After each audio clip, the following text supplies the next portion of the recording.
Wow, has it been 2 weeks already?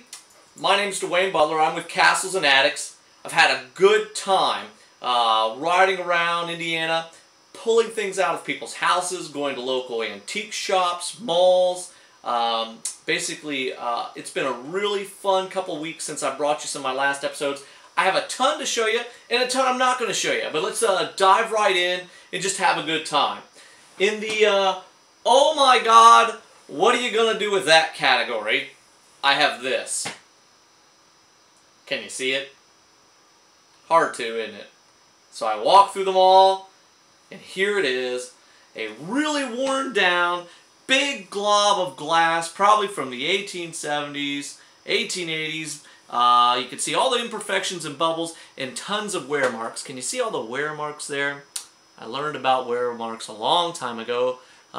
You can't fake true wear marks, but you can fake wear marks. And that big piece of glob has just been around for a long time, and I thought, I'm going to buy that.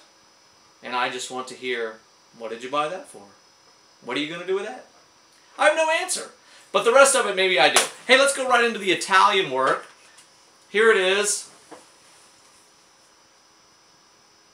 We have this wonderful Italian gilt wall sconce. Bought this out of an auction here recently. A really affordable purchase. I probably put $95 on it. I think I ended up paying about $7 by the time I tipped it to buy the guy for me. It's a good little piece. Went to an antique shop here locally. Here is this is a bronze-clad Italian wall sconce. Beveled edge mirror. You can see the bracket inside there. Big steel bracket. Look at the fittings on the bottom. Each piece is a molded line. It has a little bit of age to it. I'll probably run that through a local auction. I hope to start doing the Atlanta show. I think I can take some of my nice decorative items and down there and to deliver them. And I think people can appreciate them. But it's always fun to shop around here. I've told you a little bit about that. I'm kind of getting into Orientalia, Chinese, Japanese items. And I was able to buy quite a bit of famille rose pieces. Here is a soaps dish. And it is called Clobber Blue. 3 pieces there. Isn't that awful nice? All that came out of a local auction. Here, I'll just run through a few pieces and show you how nice some of them are. Okay? Just really kind of neat pieces here. Famille Rose dish number 1.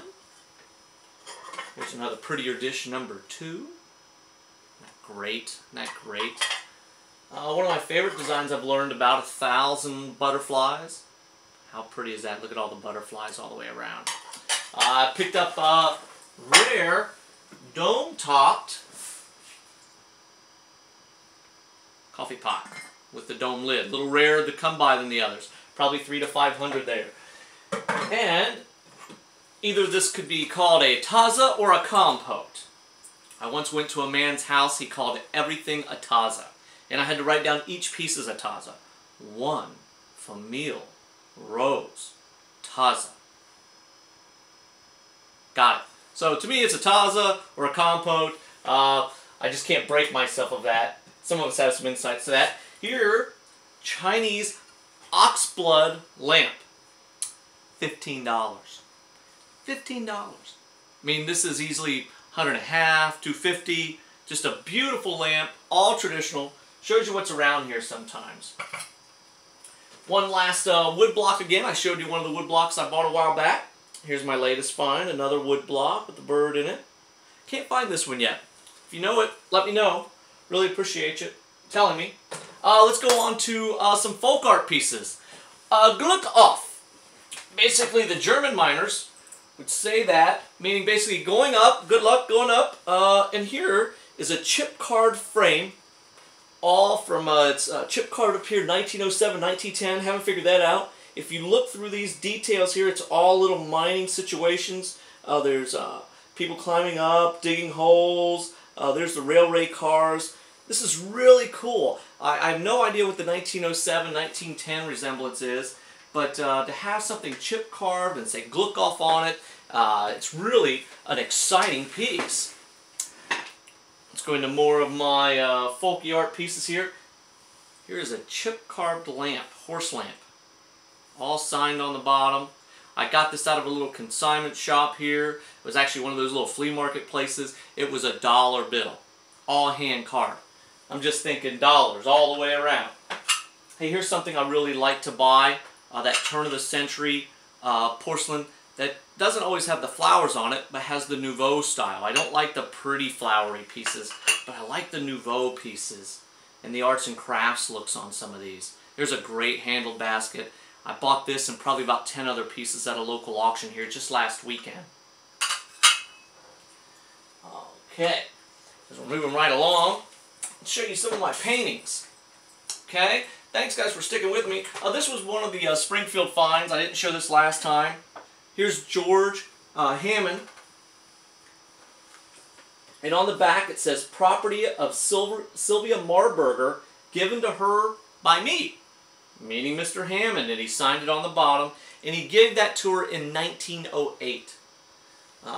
Probably Turkey, I would think. I found a little bit of information on him. Most of his watercolors are between, $500 and $2,000. I'd be happy with $300 on this one. I bought it at a show. It was $400 or $40. I could see the detail a mile away, but really pretty piece there. This is an oil painting from McKay. I can give you the full name, but a Maine artist. One of my favorite little finds here recently. That was a real buy. And then this. Beautiful, beautiful engraving. It's got a Lyman Brothers tag. Welcome to the shop. Deep, deep engraving. Isn't she beautiful? Probably has to be around the 1800s. I mean, this piece is just, it's got to be $300 to $500 easily. I bought it for a whole 40 bucks, and I just can't believe that when you walk out and find those things. So sometimes I don't mind giving you some price points. I shouldn't share all those things with you. My wife wonders what I'm doing. Hopefully I'll turn this into more of a marketing, hey, I found this and it's for sale. But, I just want you to watch, enjoy. I've got a Facebook page with castles and attics on it. Hopefully I can get some friends out there, and we can stay networking and see what everybody finds and share our lives together. And thanks guys. Till we see each other again, keep a song in your heart. Thanks again. Bye.